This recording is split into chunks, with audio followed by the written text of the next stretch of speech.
At the end of day two in the third test, it's time for Ask George. Well, hello, George. What are your takings from today? Oh Lord, I thought that England were at one stage in real trouble. I think having a deficit on going into the third innings would have been really, really difficult, and batting fourth might be really difficult. So that was a very important stand between Brook and Folkes, and it's put England right back in it. But a long way to go. Could still go either way. Well, Sushank comes straight in with a question about Harry Brook. He says, running out his partners and then scoring centuries just shows Brook's class. Well, it shows a certain hunger. He was a bit different today, wasn't he? He adapted to the requirements of the team. I thought, apart from running out his captain, he batted very sensibly. I mean, I know that the bowling attack isn't brilliant, and the pitches are quite benevolent as well, but he does look as if he's got a lot going for him, doesn't he? Yeah, I mean, I have previous experience of running out a captain, so when he Do pulled you? an embarrassed face, I thought, yep, been there. I didn't follow it up with a century, however.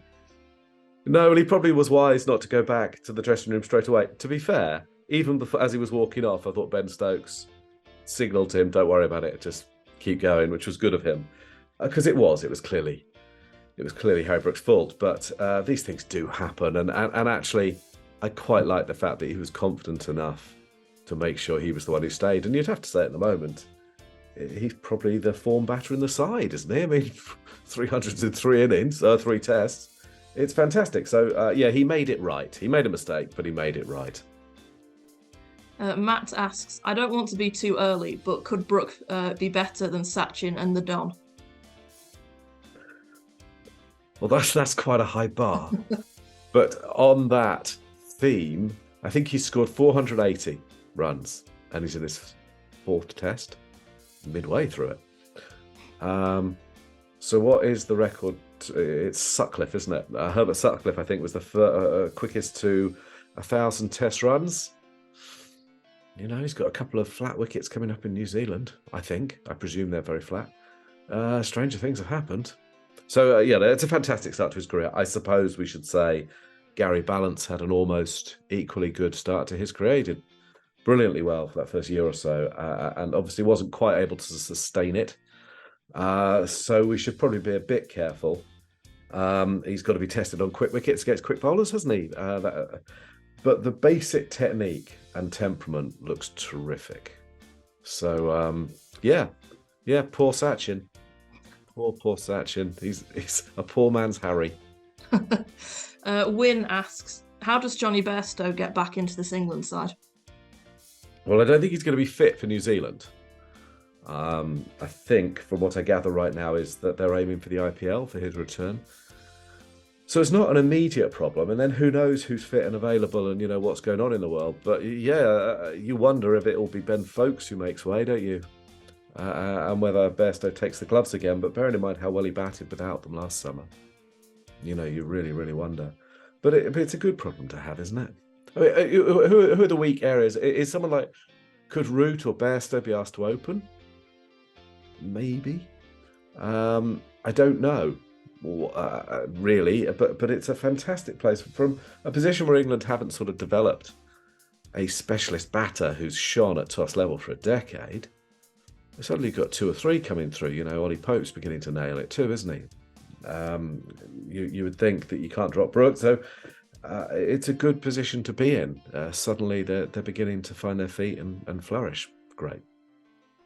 Do you think Brook would have played in Pakistan if Bairstow had been fit? Crikey, that's a good question. I do, but I'm trying to think instead of who. I mean, in that first test, who was going to play? Folkes would have played ahead of Will Jacks, wouldn't he? It's a really good question, actually, now you mention it. I'd have to have a proper think about that. They really wanted to. I mean, I don't think anyone's... I mean, you've got to be a bit surprised by this number of runs, but I don't think anyone's surprised to see him do well. They've really rated him for quite a long time. Yeah, good question. Where would he have got in? Maybe, yeah, interesting. Maybe I'll revisit that one with you tomorrow, let you have a strategize. Yeah. Gaming asks, I'm worried about how Bazball will affect Joe Root's career. Can you please tell him that English fans just want him to score big runs consistently? We don't care how quickly. Okay, noted. Well, look, he hasn't had a prolific tour, but he had a good summer. I thought he played brilliantly during the English summer, so I wouldn't be too worried about Joe Root. It just shows he's human. He's just these things happen. There might be a period where he's adapting a little bit, but he hasn't had a complete catastrophe either. He probably got 100 runs in the first game, didn't he? 90 odd runs in the first game in Pindi. So he's played his role. I think he'll be all right. He might just be adapting. But I thought they showed today you don't have to go in fifth gear all the time. They batted quite sensibly. And I think there's still a place for him to do that. So, he'll be all right, I think. It's probably quite nice to see other players stepping up as well, because I think at one stage, for a long period it was, if Joe Root doesn't score runs, then what on earth happens? Now it's, if Joe Root doesn't score runs, then Pope might, Folkes might, Brook might. Yeah, absolutely. And the other thing is that period where Joe Root was scoring all those runs, England didn't actually win many games, did they? So the key thing is they're winning, and he's contributing. Obviously, he's had a rough day today, but these things happen. I don't think he's going to have. I don't think he's been asked to adapt his game to do anything that he's particularly uncomfortable with. I think it'll be all right. And finally, Michael Penhale asks, is Barber a bit too much of a by-the-numbers captain? It seems like he has a plan and he's going to stick to it no matter what. Yeah, that's probably a fair comment. Equally, though, you'd have to say he hasn't been dealt a handful of aces. I'm not quite sure what the selection of this team was about, but at least they had two spinners who looked half decent. You can understand why he stuck with them for quite a long time. I don't think either team has scored as many runs as they should have done, probably.